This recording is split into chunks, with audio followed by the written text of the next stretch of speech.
yesterday in the NFL. A lot of craziness, a lot of great endings, especially the 1:00 games. Cleveland against Cincinnati came down the wire. Todd Gurley with a Penn State-like snafu. I guess we saw that twice where the running back should have gone down to seal the game up. Penn State did it the day before. Todd Gurley did it yesterday to give the Lions a chance to come back. The Steelers game against the Titans was a barn burner. It's a league of attrition. Look what happened in New England.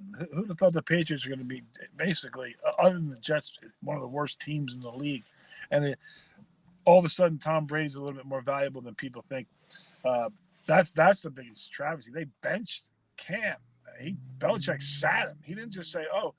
I mean, when the starter plays bad, he finishes the game. You don't get benched for Stidham. Well, Stidham's in there in the fourth. There was the game. You know, they were out of it, but in theory, he could have still won the game. He benched Cam, and that's not a big story today for some reason. And Cam is probably fighting for his job now. He actually admitted it. I think I saw the headline. I didn't see the quote. It said he acknowledged it. He believes he's on. There's something wrong with him physically. It's his shoulder, and I say that because there's a sticking point when you throw the football. There's something that part of the ligament in that shoulder. It happened to me, and I have it I have it now. Whereas when you try to let that thing fly, it grabs. And you can see it in some of his throws. When you see that ball go right into the ground, it's almost as if it's a ligament or it's a rotator cuff. It's grabbing, and the ball goes directly into the ground when it happens. It's sad to see. It's almost like when Bo Jackson did the hip. The man cannot throw the ball anymore, and it's sad to see it. And it's an obvious thing. It's not like, oh, he had a bad game or. He either needs a full surgery and a reconstruction, or he's done. He might be done. That shoulder, you can't go to throw ball. And I'm looking at his body. He's in shape. He's running, and his legs are in shape. And the ball is going nowhere near the target. So that tells me there's something wrong in the shoulder, and you can see it. It happened to me, and. The doctors, when I dislocated the shoulder, the last throw they made me throw was that long one down the sideline to make sure that shoulder wasn't that ligament wasn't grabbing the ball and pulling it down to the ground. So that he's struggling with his shoulder right now, and that's one of the biggest stories, other than maybe the Browns doing what they're doing. Baker Mayfield wins the game with 11 seconds left, but they lose Beckham yesterday, so that's going to really put a little cramp into their playoff aspirations. They weren't using them as much as I thought they were. They started using when they did. They were obviously very tough to beat, but they're a ground and pounded type of football team. That's a hairy division. You talk about how bad the NFC East is. You roll over and you go into that division when you got Pittsburgh and you got Baltimore, Cleveland, even Cincinnati's. The Cincinnati's no rollover game. Yeah, they're a pretty good 1-5-1 with Joe Burrow, but Burrow is going to be a star in this league. He's going to be good. Again, he for some reason, again, we talked about. We could go back to the old tapes. I liked Herbert better. Herbert's starting to show. I think over the 3 or 4 starts that Herbert's had, he's proven he's going to be better. What Herbert can do from the plant is unbelievable. In terms of when he gets the ball in the shotgun, he doesn't need extra steps to get rid of the ball. He'll take his 2 steps and it's rocket fire. He has. It's hard to tell if anyone has a better arm in the league. He's got. I think 2 guys have better arms right now. I mean. Yeah, Josh Allen and Mahomes probably have better arms, right? Mahomes definitely doesn't have a better arm. Mahomes is a better quarterback, and we're not going to go there. But I'm saying in terms of arm strength, which doesn't mean anything in terms of being a good. But Josh Allen does. Allen and Herbert are 1 and 2. Those 2 can really flick the football and you can see it when the ball comes out of when the ball comes off their fingers. It's like boom, man. He barely even moves, and that thing's going 60 yards on the line. But it's fun to watch these young quarterbacks, and even some of the younger ones coming up through the ranks. The ACC of all divisions now, as we switch down to college, is sporting the best young quarterbacks in all the land. Trevor Lawrence is going to be, not only is he the first pick, he's going to be the highest ranked quarterback, more so than Andrew Luck, and in my opinion, as good as Peyton Manning, who were Big statement. two of the. I mean, this guy's got everything, and he can really deliver from the pocket. I mean, unbelievably accurate. And when you're catching balls, you saw. Remember when Wentz dropped that ball on Fulgham's first touchdown? Yeah. Okay. Fulgham had no chance. He had no alternative but to catch that ball. It basically stuck to him. Well, when you throw a good go route, that deep ball, good for quarterback, that ball sticks to you. So these young quarterbacks are starting to. You see them; they're throwing really good deep balls, and the quarterbacks of the future are looking pretty good. The problem is keeping them healthy. It's such a violent game. We talk. It's a good segue, Glenn. I think going on violent game, the hit that John Bostic laid on Andy Dalton yesterday. That was as vicious a hit. What do you do? Like, why is the rule there? That guy, they didn't suspend him; they fined him, which is what you got to do. Again, when you go full speed, and I do have sympathy for the defender, but when it's Andy Dalton running, he's not going anywhere. So you got to know when it's Andy Dalton or when it's Lamar Jackson. Lamar's not gonna; he might not slide. So it's more understandable if you crush Lamar than it is Andy Dalton. So, but that's why the quarterback position is so valuable, and they protect that position because now look what Dallas is dealing with. Dallas doesn't have a quarterback.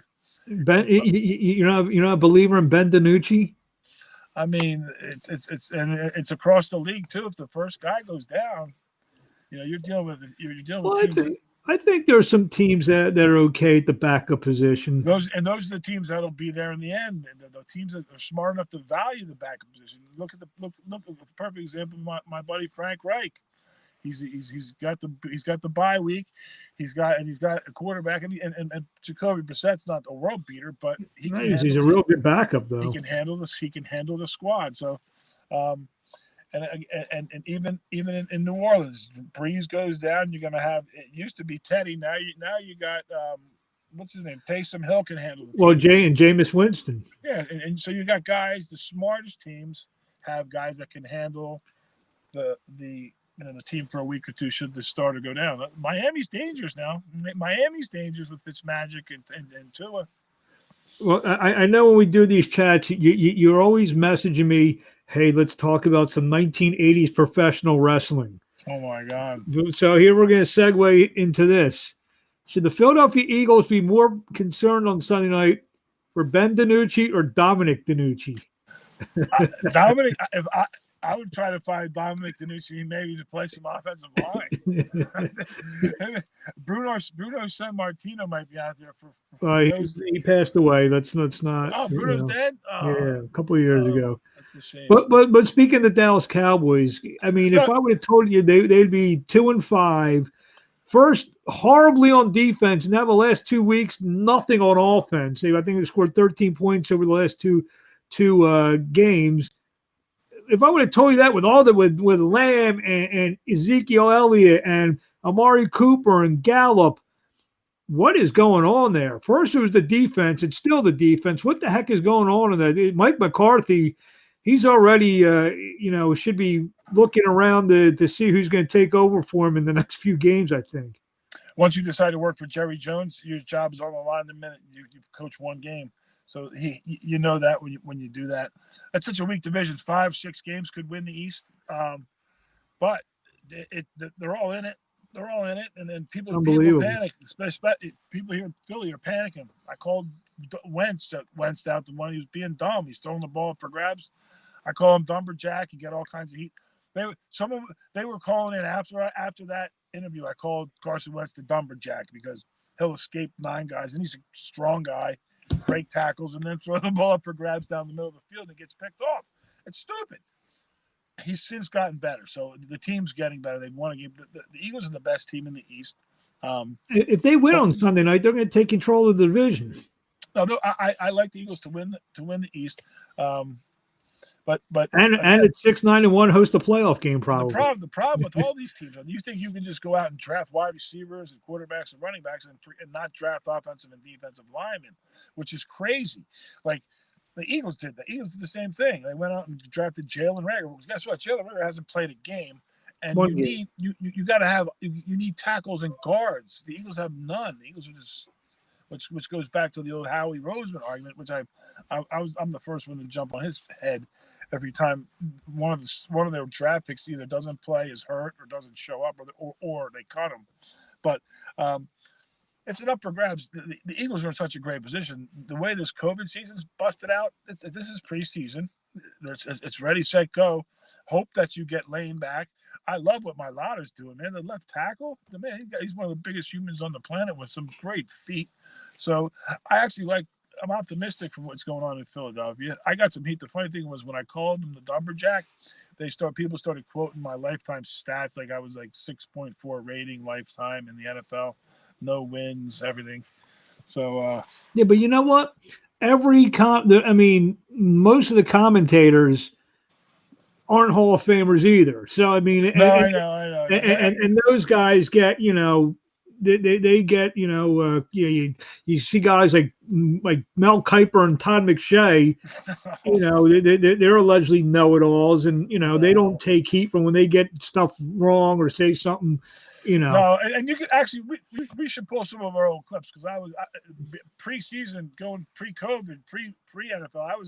I think there was a Cam to New England. There were some pretty good predictions in our at some of our things. But before we go, Portnoy's back in Philly with this Barstool. And, I know you're a big believer in Barstool. I'm a huge Portnoy fan. The huge problem with Portnoy was he came on so fast.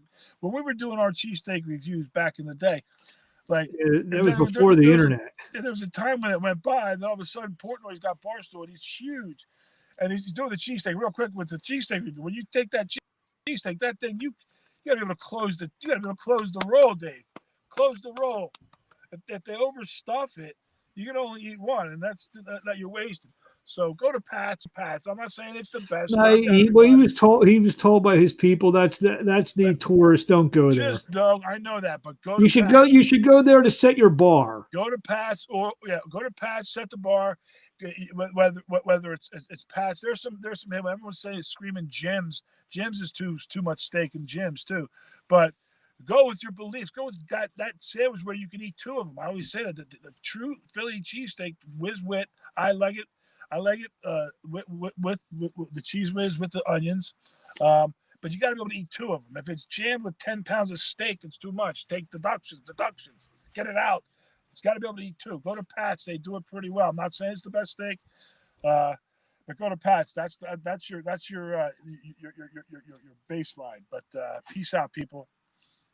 Peace out. You done? Yeah, what we got tonight? Who we got going on? That's the last thing. We got the Los Angeles Rams, 6.5-point favorites over the Chicago Bears. Too many points. Take the points. You like the Bears play? You like Nicky Foles getting 6.5 on a Monday night? He's prime time, Nicky. Nicky's prime time, and it's too many points. With the Bears defense, it's a field goal game. It's 6.5 points. I don't know why people love the Rams so much. It's like, well, they first of all, half my fantasy teams are Rams. What do you think? I'm going against the guy tonight. He's got the Rams defense. I'm down by 7. He's got the Rams defense, but I got Allen Robinson, the wide receiver from the Bears, going tonight. I got Cooper Kupp going tonight. I got Darrell Henderson going tonight. And Higbee, the tight end, going tonight. If I'm betting the game, if I was in Philly, I'd be Barstool in this. I'd be taking the points. I'd tease the points and the under. No one's scoring. The defenses are too good. Donald and Mack are on that field. What's this over and under? Probably that's 40. I didn't even think about that. You might have the two best best defensive players in the league list. Yeah, you're gonna take the points. You're gonna jam it up. Everyone loves the over and everything, but which is the way overtimes work these days. But two last under game, but tease the under, but take the 13, 14 points. That's too many points to give. 6.5? Plus the tease, you'll get what? 6, oh, yeah. 6.5. There you go. Yeah, so you're getting 13 plus your over. What's the over under? I don't know. I just say it's probably 40. So I can tell you right now, We'll go on. Actually, I have the Barstool app, the Barstool gambling app. Yeah, that over-under will be low. It'll be probably 40, 41, something like that, maybe 42. It is 44.5. That's too high, too. Oh, my God. Here's an automatic lock. Like, ding, ding, ding, ding, ding, ding, ding. So you say take the Bears plus 12.5 and under 50.5. Oh, what an easy win. Easy win. Okay, two quick football things. Were you able to watch the Seattle? I know you're an early sleep guy. The Seattle-Arizona game last night. I did watch some of that. Yes, two fascinating quarterbacks. First of all, it was a phenomenal game. But what DK Metcalf did last night? Did you see the play? Yeah, he reminds me of T.O. Exactly. No, but did you see what he did on the interception? He ran 95 yards and caught the little guy. 22 miles an hour. Is that what was the other guy running, like 21.5? I don't know. I mean, that's Buda Baker is an all-pro safety who got caught. So those striders, once they get them, the little guy probably had a better 40, but once he had a running start, Metcalf had the running start, and once he started going, it was he was going to catch him because his strides were like 5 yards long. It was really an amazing sprint to see him catch him. It was an incredible game. Kyler Murray, who when he was picked first, and I watched him play early last year, like this little 5'8" guy, he's not going to make it. He made a believer out of me last night. No, he can flick it. He's got such a quick release that he is so fast. He's fast. He's a running back, but he can deliver from the pocket. So if you can deliver from the pocket, all the other stuff is just gravy. So he's one game. Patrick Mahomes or Russell Wilson? Who you taking? Russell. Russell Wilson's amazing quarterback as well. He didn't have his best game last night. He threw 3 interceptions, and he made a couple mistakes, but he still those passes he dropped in the locket last night were phenomenal. The question's loaded too, because if you gave me an indoor game, I'd probably take Lamar.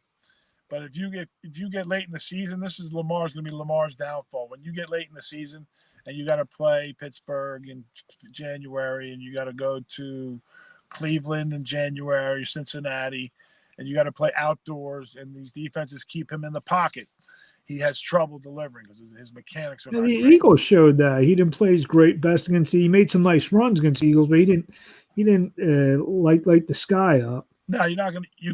And you got to hope that he doesn't run for 200 yards and 5 touchdowns. But you can bring the safeties down and do things to clog them up. But if he does deliver accurately, they're almost unbeatable. So, but it's fun to watch. It's just nice to see some of these teams when they're healthy. It stinks when all these guys get hurt because the level of play goes down so much. But I'm telling you, we might have found some magic here. There we go. Yeah. You got why are you in the car? Who are you hiding from? Don't even go. I was in the middle of a California court case. I got a MiFi, an iPad. California court case. I mean, you can't just talk about that. Not. You can't bring. We're not allowed to talk about that yet. Broke neck, snapped head, broken arms. It's just typical football stuff. Nothing real major. But nothing real major. Just mention every bone in your body being broken from head to toe. Yeah, and then people trying to fight you and say you're not really hurt. I said, wait a minute, I started 50 straight games in college. How can you not be hurt? And then you play 2 games in the pros. That's like playing 100 college games. You get hit by Tony Siragusa and his friends. They understand not only how to hit and hurt, and they understand how to plant. Well, let me say, you bring something funny up. So Siragusa plants. Was he the same jovial guy on the field, like making jokes? He's a yuck. It's all fun for those guys. They're coming. I don't see them. Did he ever say anything like Karakajoki while he dumped in your ass? The best one, the most fun guy to play against was Zach Thomas, the middle linebacker for the Dolphins. He would be talking. He would just be joking, just cracking. He'd figure out your wife's name or your mom's name. And he'd be cracking, and then when he's running after you, he's screaming your girlfriend's name or your wife's name at you. See, he's the one guy though who shouldn't do that. You know why? He was good. No, he's the one guy that he shouldn't bring up the family. Talk about your wife or girlfriend. Because his sister, his sister was married to Jason Taylor, so he can get it right back. Yeah, whatever. I mean, he's good. He was a great guy. Just many examples of how guys can crack. But then every week you'd have a different audible, and you'd be calling someone out or something that someone else did. But the best one was week 1 with Derek Carr calling using Gruden's wife as an audible. Oh yeah, you could do it. You could you could find out the referee's daughter's name if he messes up a call. And then that changes to the audible. Let me ask you this: doesn't the coach put in the signals? Because Gruden said he knew nothing about that. I can change anything I want. I can change it in the huddle without the coach ever knowing about it. Yeah. There you go. No, the veteran, not young quarterbacks don't do it. But Derek Carr's been in the league 5-6 years now. Once you get used to the system, you can change it, and especially in practice when the defense you're practicing is always, they know your calls. So you're ultimately changing and you're shifting and making dummy calls all the time, and it becomes a show. Now, some of the offensive linemen are crafty. We had a call one time at Boston College. It was a Maggie and a Molly call. It was just a simple pull by one of the guards.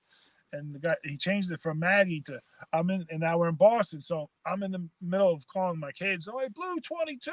And I hear, Bart Simpson's sister. So I go to one knee, and I always pee myself. And Tom Coughlin, fucking maniac, he's behind me, he's screaming at me for fucking up the play. And I can't tell him why I'm laughing. Was that your Pete Kendall invitation? It was Kendall's buddy next to me. He goes, Bart Simpson's sister. And I was like, what the fuck? I'm down on one knee, and I'm coach like, what's wrong with you? I can't go.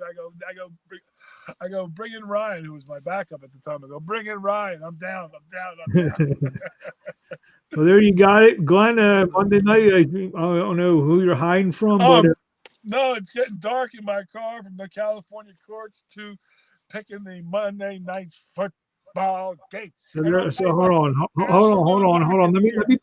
Let me put this up on the screen. Glenn's pick. Mortal lock of the year. Bears plus 12.5 and under 50.5. I'm going to put it right on the screen for you. Absolutely. And see if you can go back and find me smoking a bulb right before we came on live. go back. And that's clearly for all the broken arms and broken heads and broken knees, that's right? Medical, it's medicine. It's gelato cake, tremendous for the brain. Oh, there's my pick. Oh my God, look at this. We are fundamentally sound. We are technologically sound, and we are on our way. Tremendous job by you. There it is. Let's see how it rolls. See how my picks go. We're Bears plus. Well, I've been wanting to do this since week 1, but someone's usually not available. Hey, I'm available now. I'm seeing the results. And Portnoy, this sandwich has to close. Squeeze the damn thing. Well, we'll send this to Dave, and maybe he'll. Yeah, and I need to get into there. Get me in with Glenny Balls. He's my buddy. I love Glenny Balls. There we go. All right. Well, we'll talk to you maybe later this week. Maybe we'll make a pick on the Thursday night game. Thursday night, we're back. Actually, Thursday night. Hold on. Thursday night's the Carolina Panthers, aren't they? Oh, my brother's in the house. There you go. And great. We got the Panthers hooked up. But great news. Christian McCaffrey back at practice today. It's hard to slow down now. First round pick, right? The first pick in the draft, and I know we're in no rush. We'll stay at 500. That's a tough division. And as long as you don't go 1-14 or however many games they're going to play, I hope they play a full schedule with the COVID's coming on strong here. But I think they might ultimately go to a conference only schedule. But all right, real quickly, one more thing. I guess you saw what happened with Penn State over the weekend. The guy didn't drop at the 1 yard line. Todd Gurley did the same thing yesterday. He was supposed to drop at the 1 yard line. They would have kicked the field goal, game over, but they both scored and gave the other team a chance to come back and lost. But both teams lost. Yeah, bad plays. You got to use your head. Get down. Is that the coach's fault? Absolutely, and it's the quarterback's fault for not reminding them. But then again, you're telling these kids the whole time the minute they're born until that time, score, and then all of a sudden you get in a position the kid breaks through and all he knows is score his whole life, and the 1 minute he's not supposed to score, they let him score, and he doesn't know how to act. He should have felt that they should have both fallen down. And they would have won the game, but it happens every year. Belichick would have fell down. That would have never happened with the Pages. They would have fell down. It's coaching. They would have practiced to play. These guys didn't practice to play. There you go. All right. Well, we'll be back maybe Thursday night for the Thursday night game.